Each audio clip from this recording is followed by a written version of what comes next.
보는 시간입니다. 오늘 새로운 두 분 모셨습니다. 강희용 전 더불어민주당 동작을 지역위원장 그리고 김수철 전 서울시 의원 모셨습니다. 네. 어서 오십시오. 안녕하세요. 네, 안녕하십니까. 네, 오늘은 먼저 검찰 고위급 인사 단행 관련한 이야기부터 좀 해보겠습니다. 고위급 인사가 단행되고 나서 굉장히 시끄러웠습니다.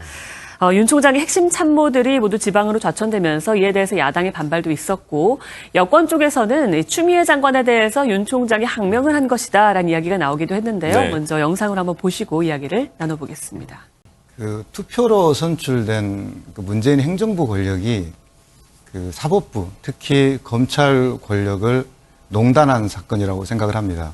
현재 집권 여당의 검찰에 대한 전방위 공세는 촛불 혁명의 민심이 정의로운 대한민국을 만들어 달라고 하는 것이었는데 네. 그 명령을 거역하고 있는 것이라고 생각이 됩니다.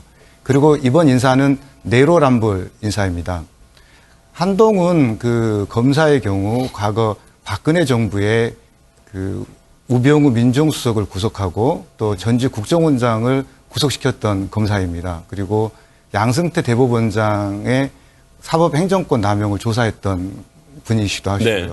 근데 그분에 대해서 그 당시에는 박수를 치고 환영을 하더니 그분이 살아있는 권력에 대해서 칼끝을 겨누자 그것이 못마땅하다고 여겨서 부산지검의 차장으로 좌천성 인사를 한 것이라고 보여집니다. 네. 그러니까 뭐 조금 부적절했다, 뭐 네, 조금 부당하다라는 그리고 판단이신 거고요. 윤석열 예.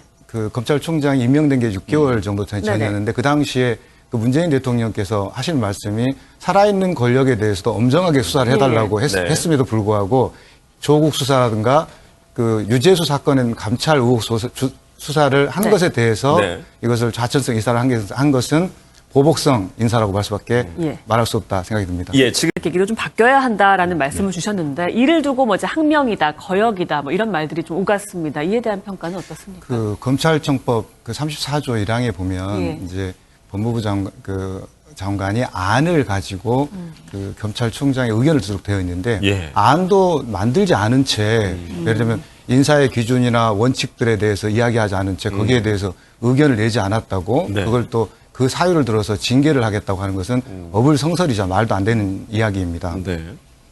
그리고 검찰 검사 징계법에 따르면은 정치 활동을 하거나 직무상의 의무를 위반하거나 직무를 개일하였을 때 징계를 할 수 있는 예, 것이지 이번과 네. 같은 사안에 대해서 징계를 한다고 하는 것은 말도 안 되는 이야기라고 생각을 합니다. 예. 그리고 이낙연 총리나 추미애 장관이 이제 이번 사건과 관련해서 아주 강성 발언을 내고 있는데요. 네. 특히 예.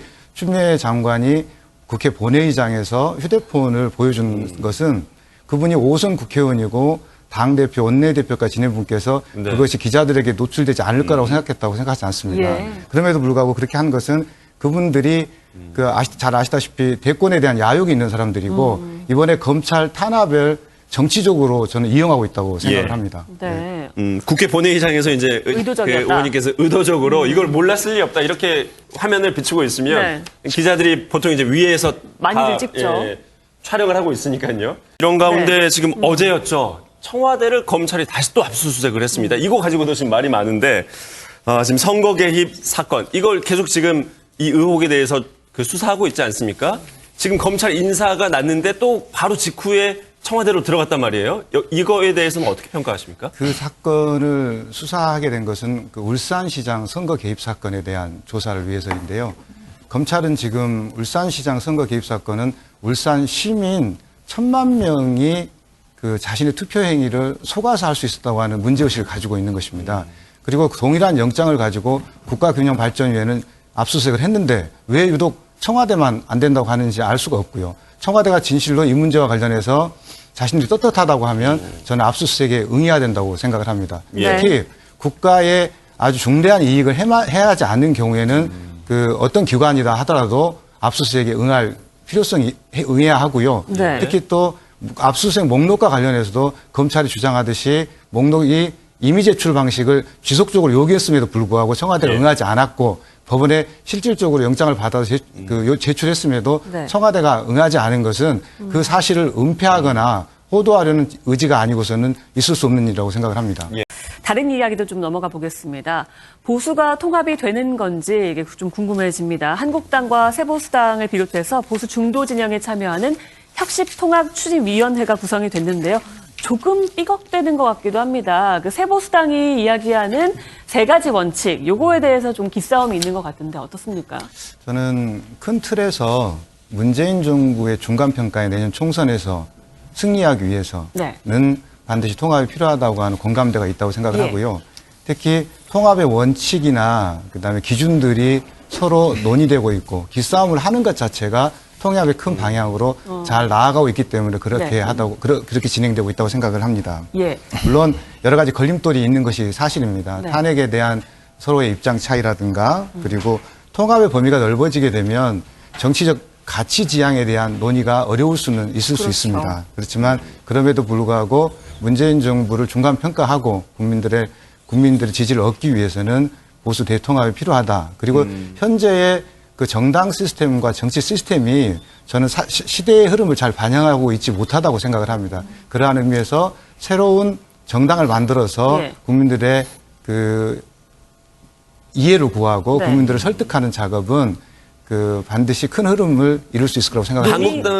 한국당이랑 새보수당의 통합은 될 거라고 그럼 보시나요? 네, 저는 통합의 그 속도는 좀 시간은 걸릴 수 있지만 네. 큰 방향에서는 통합이 이루어질 수 있다고 지금 생각하고 황교안 있습니다. 대표도 네. 이제 2월 그러니까 설 전까지 이런 시점을 언급하기도 했는데요.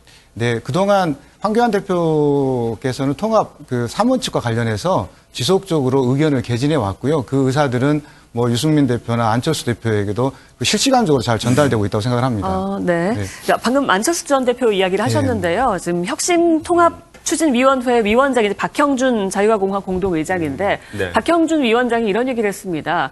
최종적인 이제 마지막은 결국 안철수다라는 이야기를 네. 했는데요. 먼저 영상으로 보시고요. 이야기를 들어보겠습니다. 네, 안철수 전 대표의 등판 어떻게 될 거라고 보십니까? 이쪽으로. 새로운 정치를 향하는 데에는 그 뭐 안철수냐 유승민이냐 황교안이나 서로 그 다른 의견이 있을 수 없다고 생각을 네. 합니다. 그래서 예. 정당이 시대의 흐름을 반영해서 미래로 간다는 취지에 공감을 하고 문재인 정부를 중간 평가해야 한다는 그 대의에 공감한다고 하면 모든 제 세력들이 모여서 총선을 준비할 수 있을 거라고 생각을 하고 있습니다. 네, 이거 사전에 좀 조율된 얘기가 아니다라는 내용도 나오던데 그렇습니까? 안 전 대표의 함께하는 그 부분에 대해서는요. 네, 안 전 대표가 지금 현재 미국에 계시고 예. 네. 또 그분들하고 소통하는 과정에도 좀 아직은 실시간적으로 이루어지는 게 없기 때문에 돌아오시게 예. 나면 그와 관련해서 좀 더 나은 논의들이 예. 진전될 것으로 생각합니다. 지금 알려진 네. 바로는 돌아오는 주에 안철수 전 대표가 이제 한국으로 돌아온다고 네. 하니까 다음 주 정치권이 아주 뜨거워질 것 같습니다. 네.